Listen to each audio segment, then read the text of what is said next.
Bienvenue pour cette nouvelle édition du Journal d'un agrologue. Dans cette émission, nous abordons la deuxième partie de notre interview avec Jean-Claude Oliva, responsable de la coordination de l'eau en Île-de-France. Continuons de découvrir ensemble les fonctionnements et problématiques liés à la gestion de l'eau en France. Ici en Auvergne, donc, les habitants bénéficiaient d'une eau très pure et dans les villages notamment, il n'y a pas un village où il n'y a pas de fontaine qui coule toute l'année puisque leurs eaux sont chauffées par les entrailles de la terre. Et il y a eu aussi ce grand mouvement de privatisation de l'eau. On raconte essentiellement que les maires sont devenus très frileux devant les risques qu'ils pouvaient prendre s'il y avait eu une contamination de l'eau. Donc on peut imaginer que par le biais de coordination de l'eau, parce qu'il en existe ici aussi, j'imagine, il y aurait la possibilité de faire des votations et que les habitants reprennent en main la gestion de leur eau et demandent à leur mairie de le faire. Absolument, absolument. Mais il y a sur cette question de l'eau, il y a un réveil citoyen important partout. Là, l'autre jour, on a organisé une manifestation, un rassemblement à la Bourse de Paris. Alors, c'était une manifestation internationale. C'était au départ à l'appel de l'Agora des habitants de la Terre. Donc, il y a eu des rassemblements comme ça à Paris, à Rome, à Milan, à Bruxelles, à Montréal, justement contre la financiarisation de l'eau. Et à cette occasion, j'ai pu voir une personne du collectif 63, donc le département, le département où vous êtes, donc de Clermont-Ferrand, je crois, qui lutte contre Volvic, voilà, contre l'accaparement de l'eau. Alors là, c'est plus la gestion de l'eau au robinet, hein, c'est les minéraliers, donc qui essayent de s'accaparer l'eau. Donc c'est le cas à Volvic. C'est le cas dans l'Est de la France aussi à Vittel. Donc, il y avait aussi des représentants du collectif de Vittel. Donc, partout, il y a des gens finalement qui se battent pour que l'eau soit vraiment un commun naturel et pas une marchandise, que ce soit contre les minéraliers ou que ce soit contre les multinationales style Veolia et Suez et les fonds financiers qui sont derrière ces entreprises. Donc, partout, effectivement, on peut faire avancer cette cause. À noter qu'elle avance de façon importante, que ce soit en France ou dans les autres pays. Là, depuis les dernières élections municipales, il y a quand même eu une accélération. Moi, j'ai compté, donc il y a des grandes villes qui ont basculé en gestion publique, hein. C'est le cas de Lyon, de l'agglomération de Lyon, de Bordeaux, d'Annecy. Nous, on a en région parisienne, il y a Est Ensemble, mais il y a aussi Grand Orly-Seine-Bièvre. Ça représente les 18 villes qui vont passer, qui sont en train de passer en régie. Ça représente 750 000 habitants quand même, hein. C'est pas rien. Dans l'Essonne aussi, le département de l'Essonne qui est au sud de la région parisienne, en quelques années, on est passé d'un bourg de quelques milliers d'habitants qui était en gestion publique à aujourd'hui la moitié des habitants du département qui sont desservis pour l'eau par une gestion publique. Donc voilà, on est face à un phénomène tout à fait important on appelle ça remunicipalisation. En réalité, ce n'est pas vraiment remunicipalisation puisque ce n'est plus à l'échelle des communes. Mais voilà, ce phénomène de retour à la gestion publique est très important partout. Donc, grosso modo, je pense que là, depuis les dernières élections municipales, c'est 3 millions d'usagers en France en plus qui retournent à la gestion publique. Et donc là, on est à 44-45% environ des usagers en France qui sont de nouveau en gestion publique pour l'eau. On est parti de 28% il y a une quinzaine d'années. Donc, vous voyez, le mouvement, il est tout à fait considérable. Et dans ce mouvement, c'est un mouvement, je dirais, à la fois politique, mais aussi, c'est un mouvement dans lequel on peut s'appuyer les uns sur les autres. C'est-à-dire, il y a tout un réseau. Il y a une association, d'ailleurs, une fédération qui s'appelle France au public, qui regroupe les régies et les collectivités qui sont passées en gestion publique. Il y a un réseau d'experts. On peut s'appuyer aussi sur tous ces élus et tous ces experts qui ont fait ce choix pour témoigner pour expliquer comment ce passage peut se faire, pour convaincre d'autres élus que c'est bien leur intérêt. Et je dirais c'est un mouvement qui est, bon, moi personnellement, je me situe à gauche, je suis écologiste, etc. Mais c'est un mouvement qui est vraiment transpartisan. Il y a des, il y a des je pense par exemple à l'agglomération de Nice-Côte d'Azur, qui est repassée il y a plusieurs années aussi en gestion publique de l'eau, simplement après avoir été avoir délégué, avoir privatisé l'eau avec Veolia depuis des dizaines et des dizaines d'années. Simplement, ils sont repassés en gestion publique, pas pour des raisons idéologiques, mais simplement pour, au nom de l'intérêt général, finalement, de leurs usagers. Donc, je crois que cette question de la gestion publique de l'eau, elle peut être largement entendue par les citoyens, bien sûr, mais même par les élus, toutes étiquettes confondues.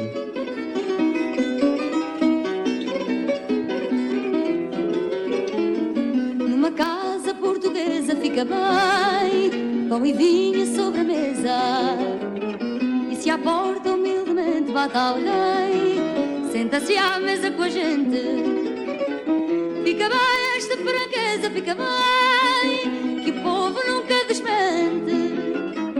A alegria da pobreza está nesta grande riqueza de dar e ficar contente.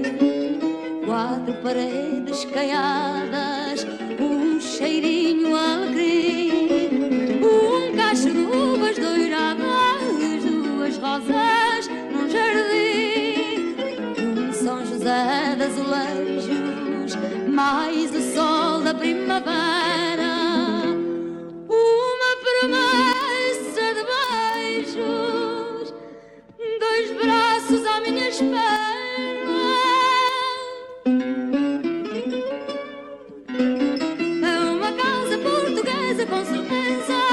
Com certeza uma casa portuguesa, no conforto pobrezinho do meu lar, a fartura de carinho e a cortina da janela, o luar, mais o sol que bate nela. Basta pouco, pouquinho para alegrar uma existência singela. Mas só amor, pão e vinho em caldo verde, verdinho a fumegar na tigela. Quatro paredes caiadas, um cheirinho alegre, um cacho de uvas doiradas, duas rosas num jardim, um São José de azulejos, mais o sol da primavera, uma promessa de beijos, dois braços à minha espera.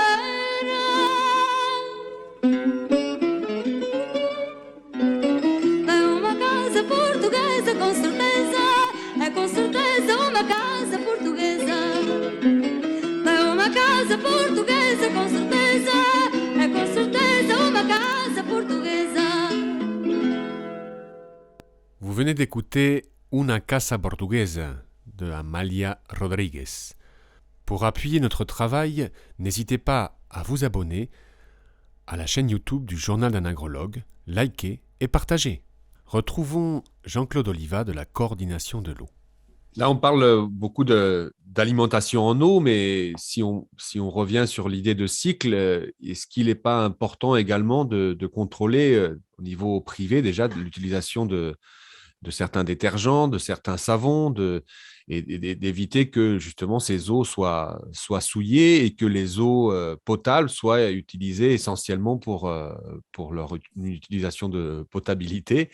Et je sais que vous également, par le biais de la coordination, vous organisez ce qu'on appelle un Erasmus+, où vous tâchez de sensibiliser toutes sortes de personnes sans aucune obligation de diplôme. Vous organisez notamment un voyage en Slovénie. Est-ce que vous pourriez nous parler justement de cet aval de la gestion de l'eau ? Oui, bien sûr. Alors, juste le projet Erasmus+ est terminé, hein, mais voilà, donc on l'a terminé l'an dernier. Donc c'était un projet qui était plutôt sur les questions d'eau et de climat, avec la Slovaquie, avec nos amis en Slovaquie, avec Michal Kravčík, un hydrologue slovaque, et son association Peuple et Eau. Donc, c'était un très beau projet qui nous apportait énormément d'idées, de pratiques, justement, faire un jardin de pluie en ville pour récupérer les eaux de pluie, faire que les eaux de pluie, justement, ne soient pas rejetées dans le réseau d'assainissement, mais soient infiltrées, évaporées sur place, voilà, pour à la fois pas éviter de saturer le réseau d'assainissement, éviter donc des crues possibles, mais aussi pour rafraîchir la ville. Donc voilà, tout ça, c'est des idées, des pratiques très, très importantes et on continue en effet sur ça. Mais pour revenir sur la question de la pollution, voilà, je voulais vous donner un exemple actuel qui est très actuel, qui montre aussi sur ce domaine de la pollution de l'eau, comment on peut agir et comment finalement il y a vraiment deux logiques très différentes entre le public et le privé. Dans le public, par exemple, la régie Eau de Paris, donc qui existe maintenant depuis 10 ans, elle subventionne des agriculteurs pour qu'ils se convertissent au bio ou pour qu'ils se convertissent, si ce n'est pas au bio, en tout cas pour qu'ils diminuent progressivement l'utilisation de produits pesticides, phytosanitaires, etc., autour de ces champs de captage. Et donc, c'est une action même qui est soutenue par l'Agence de l'eau Seine-Normandie et maintenant qui a été reconnue aussi par les autorités, par l'Union européenne, qui reconnaît que ces subventions sont légitimes.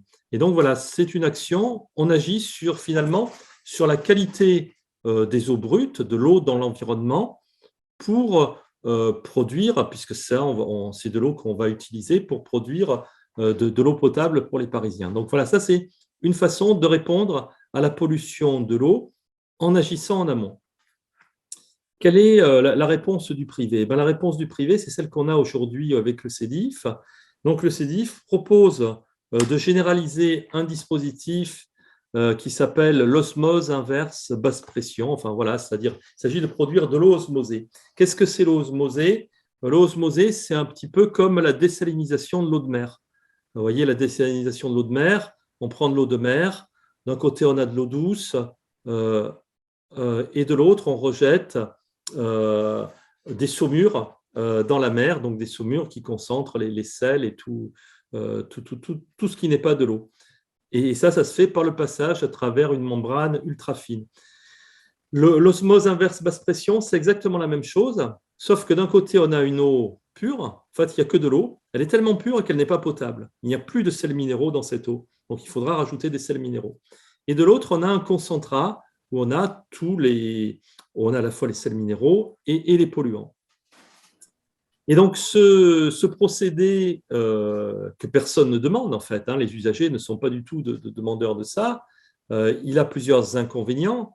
Il a un inconvénient d'une part, c'est que d'une part, il ne répond pas aux objectifs parce qu'on nous dit on fait ça pour avoir une eau sans chlore.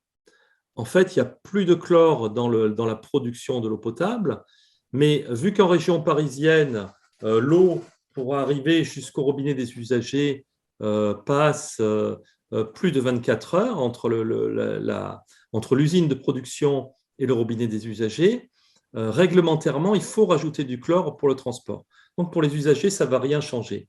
On nous dit aussi, c'est pour éviter qu'il y ait des perturbateurs endocriniens dans l'eau des usagers. Et là aussi, c'est faux, puisque, comme je vous disais, cette eau, elle est trop pure. On ne peut pas la boire parce que ça nous ferait mal de boire une eau sans sels minéraux. Donc, ce qu'a trouvé le CEDIF, c'est qu'il mélange l'eau de cette filière avec l'eau de la filière classique. Donc, ce qui veut dire que les perturbateurs endocriniens, ils seront toujours là. Et vous savez, ce qui caractérise les perturbateurs endocriniens, c'est qu'ils agissent à très faible dose. C'est pas la dose, pour le coup, c'est pas la dose qui fait le poison. Leur action n'est pas liée à la dose. Et donc, le fait qu'il y en ait, en soi, le problème va rester. Mais surtout, ce dispositif a des inconvénients majeurs. Les inconvénients majeurs, c'est que c'est un dispositif qui consomme plus d'eau. C'est-à-dire que pour produire la même quantité d'eau, il faut en prélever davantage. Donc, vous voyez, à un moment où l'eau se raréfie, à un moment où on est sous la pression du changement climatique, on va utiliser davantage d'eau, on va prélever davantage d'eau dans le milieu naturel pour produire la même quantité d'eau potable. Et c'est considérable, hein. Nous, on a compté que pour la région parisienne, ça faisait en plus un prélèvement de 33 millions de mètres cubes par an. C'est plus que, par exemple, que toute la consommation annuelle d'Est Ensemble. Donc ça c'est un inconvénient. Un autre inconvénient, c'est la consommation d'énergie, c'est-à-dire que les usines, elles vont consommer 3 fois plus d'énergie qu'aujourd'hui, donc c'est encore énorme. Et encore un inconvénient environnemental, c'est le fait qu'il va y avoir des rejets et que ces rejets non traités vont se faire dans les cours d'eau, dans la Seine par exemple. Et donc dans la Seine, dans laquelle en aval, il y a d'autres usines de production d'eau potable qui pompent au silo pour produire de l'eau potable. Donc ça, c'est sur l'aspect, je dirais, environnemental, mais il y a aussi un aspect social et économique, c'est que cette filière est extrêmement coûteuse, en fait. Et donc cette filière, c'est entre 1 à 2 milliards d'euros d'investissement dans les prochaines années qui vont être payés, bien entendu, par les usagers.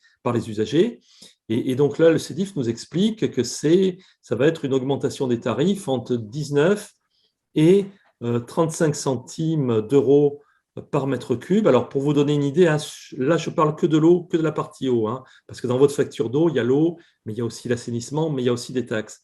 Pour l'eau, le CEDIF, aujourd'hui, c'est 1,30 € par mètre cube.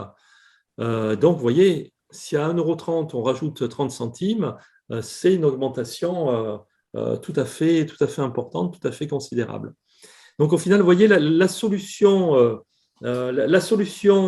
publique, finalement, c'est l'action en amont à moindre coût. La solution privée, c'est la fuite en avant dans des technologies extrêmement coûteuses, mais qui ne résolvent pas vraiment le problème et qui, en fait, l'aggravent, puisqu'au final, on va aggraver la pollution des cours d'eau et on va aggraver le problème de la raréfaction de l'eau. Donc, vous voyez, deux logiques différentes, 2 types de solutions différentes. Et donc là, aujourd'hui, à l'échelle de l'Île-de-France, on est en train de se battre pour qu'effectivement, le CEDIF n'impose pas ce nouveau dispositif.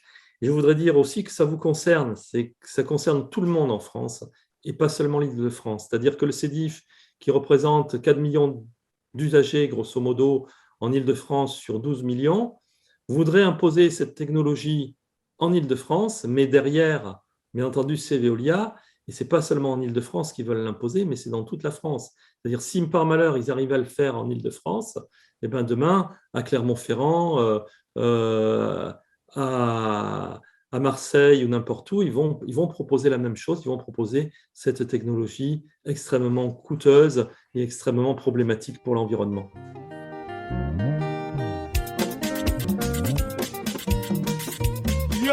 Yo, okotika te ke bana bibila mike mike eza matata o bayebisaki ngai te yokaki te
Wisini Montele. Buka Loketo.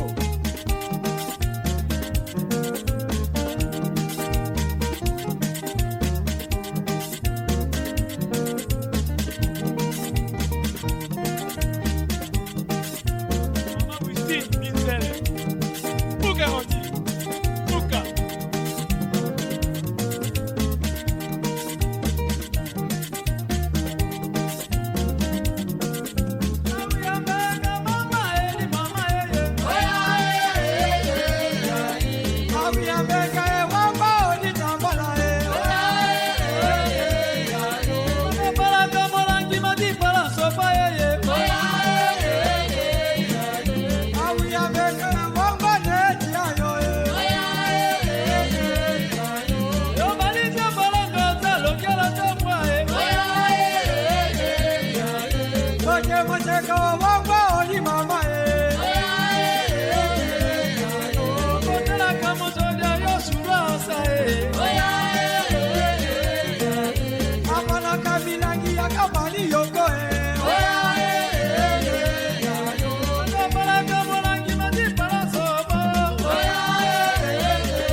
Vous venez d'écouter un morceau de musique traditionnelle congolaise. Retrouvons tout de suite notre intervenant Jean-Claude Oliva pour la dernière partie de cet épisode. Et donc, sur tous ces sujets qui sont un peu techniques pour l'usager, vous avez décidé au moment des élections de présenter aux différents candidats une sorte de QCM où ils prennent position sur différents sujets, notamment sur la gestion de l'eau, c'est cela? Absolument, absolument. Alors là, c'est une action qu'on a menée avec différents groupes. Disons qu'on a fait ça sur 3 parties. On a fait ça sur la question de la gestion publique ou privée. On a fait ça aussi sur la question du droit humain à l'eau, et en particulier pour les populations qui ne sont pas desservies, qui ne sont pas connectées au réseau. Je pense aux gens qui vivent dans la rue, aux SDF, ou aux gens qui vivent dans des squats ou dans des campements. Donc, pour que le droit à l'eau et à l'assainissement soit respecté aussi pour ces populations. Et enfin, sur les questions d'eau et de climat. Et donc, on a fait ça, on a fait un questionnaire au moment des élections municipales, puisque, encore une fois, les décideurs dans le domaine de l'eau et de l'assainissement, c'est les élus locaux. Et donc, qui a été rempli. Et donc, on a fait ça en partenariat avec différents groupes, avec différentes associations. Donc, sur la gestion publique, c'est plutôt la coordination et des associations locales qui ont fait ça. Sur le droit humain à l'eau, on a fait ça avec la coalition eau qui regroupe les ONG qui interviennent plutôt dans le domaine humanitaire, y compris à l'international. Et sur eau et climat, on a fait ça avec le pacte citoyen, qui présentait plein de mesures environnementales au moment, pas seulement dans le domaine de l'eau. Donc nous on avait l'eau, mais il y avait plein d'autres mesures qui présentaient ça aux candidats aux élections municipales. Et effectivement, chaque fois, ce qu'on essaye de faire, c'est de trouver des leviers politiques pour que les citoyens puissent se faire entendre de la part des élus. Et je pense qu'on va réitérer ça au moment des élections présidentielles. On va essayer de faire rentrer ces questions de l'eau dans le débat des élections présidentielles l'année prochaine. Et au moment des inondations en Belgique, en Allemagne, quelle est la dynamique justement sur la gestion de l'eau dans les pays européens ou dans les pays étrangers? Disons qu'il y a paradoxalement, je trouve qu'en Europe, et notamment en Allemagne et en Belgique, il y a des réflexions sur ces questions d'eau et de climat, de gérer autrement l'eau en ville, qui sont plus anciennes et qui sont plus abouties qu'en France. Et donc, nous, notamment, nous travaillons avec un mouvement qui s'appelle les États généraux de l'eau à Bruxelles, donc les EGEB, avec un monsieur qui s'appelle Dominique Nalpas, donc qui travaille beaucoup sur ces questions et donc qui vise justement aussi à une réappropriation citoyenne des enjeux de la place de l'eau dans la ville. Donc Bruxelles, c'est une ville qui est confrontée régulièrement à des inondations, et donc il y a tout un travail citoyen pour voir autrement la place de l'eau en ville. Donc au départ, ça part de balades urbaines pour voir quels sont les problèmes, pour aussi recréer une solidarité de bassin. C'est-à-dire Bruxelles, c'est une ville qui est extrêmement vallonnée, et donc entre les habitants du haut, bien sûr, qui ne sont pas en zone inondable, et ceux qui sont dans le bas en aval, qui sont en zone inondable, il s'agit de se connaître et d'être solidaires les uns des autres. Et effectivement, si on imperméabilise en haut, on crée des problèmes en bas. Donc voilà, il faut qu'on prenne conscience de ça. Et petit à petit, l'idée, c'est de remplacer des solutions, je dirais, lourdes, techniques, encore une fois, et très coûteuses, comme par exemple d'énormes bassins de rétention, donc qui coûtent des dizaines de millions d'euros, par une action plus diffuse de désimperméabilisation des sols, de retour de l'eau, d'espaces d'eau, de mares, de rivières urbaines. On appelle il y a tout un mouvement pour les nouvelles rivières urbaines, d'avoir de l'eau en ville qui joue à la fois un rôle de tampon pour les inondations, mais aussi un rôle climatique.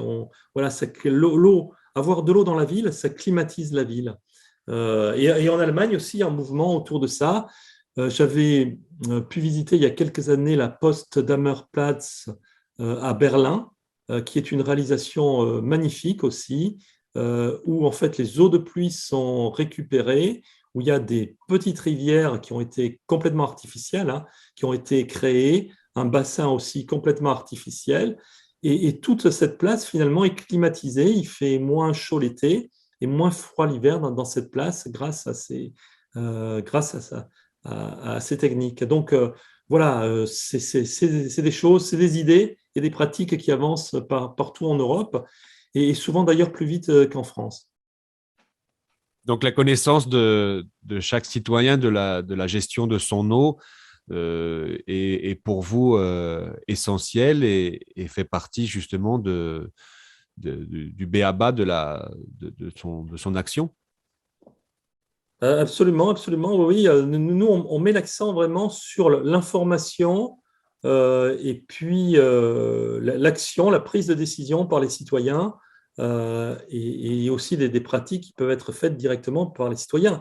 Alors, si on reparle de la gestion publique, par exemple, nous, ce qu'on vise, c'est que ces nouvelles régies là, qui sont en train de se constituer, elles soient ouvertes aux citoyens, qu'il y ait des citoyens, des représentants d'associations qui soient au conseil d'administration de ces régies. C'est-à-dire, voilà, la régie, ce n'est pas quelque chose d'étatique, c'est une gestion publique et citoyenne qu'on souhaite mettre en place. Merci beaucoup Jean-Claude Oliva de ce long entretien, et on espère pouvoir vous suivre dans vos combats et voir gagner justement cette réappropriation de l'eau par les citoyens. Vous êtes toujours le bienvenu ici à Clermont-Ferrand et dans ces montagnes pour en parler. Merci. Merci.